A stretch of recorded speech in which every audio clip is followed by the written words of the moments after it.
अस्सलाम वालेकुम। उम्मीद है आप सब खैरियत से होंगे। दोस्तों, हम रात को अक्सर मोबाइल इस्तेमाल करते करते उसकी बैटरी जो है वो ख़त्म कर देते हैं, और जब उसकी बैटरी ख़त्म हो जाती है तो हमें हिम्मत नहीं लगती कि हम इसको चार्ज पर लगा दें, और हम उस मोबाइल को तकिए के नीचे रखते हैं और सो जाते हैं। और जब सुबह उठते हैं तो देखते हैं कि मोबाइल की बैटरी तो ख़त्म हो गई है। तो हम उस टाइम पछता रहे होते हैं कि काश मैं इसको रात को चार्ज पर लगा के सोता तो इस टाइम ये फुल होती।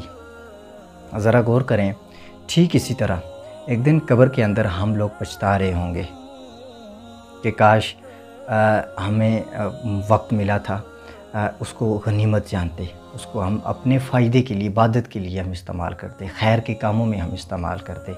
काश रमज़ान मिला था, रोज़े रख लेते, काश फ़लाँ गुनाह ना करते, काश वालिदैन की नाफरमानी से बच जाते, काश हुकूकुल इबाद का ख्याल रख लेते। लेकिन ये गौर करें, ये जो काश वाला लफ्ज़ है ये सिवाय पछतावे के कुछ ज़ाहिर नहीं कर रहा होता, यानी कि हमारे हाथ में अब कुछ भी नहीं है। ज़रा गौर करें, ये जो सांस हम इस टाइम ले रहे हैं, ये जो सांस है ये एक चांस है। अल्लाह तबारक व तआला के दरवाज़े 24 घंटे खुले हैं।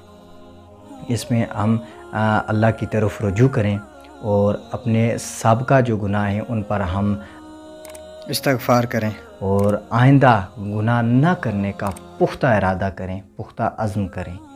अपनी दुआओं में याद रखिएगा। अल्लाह हाफ़िज़।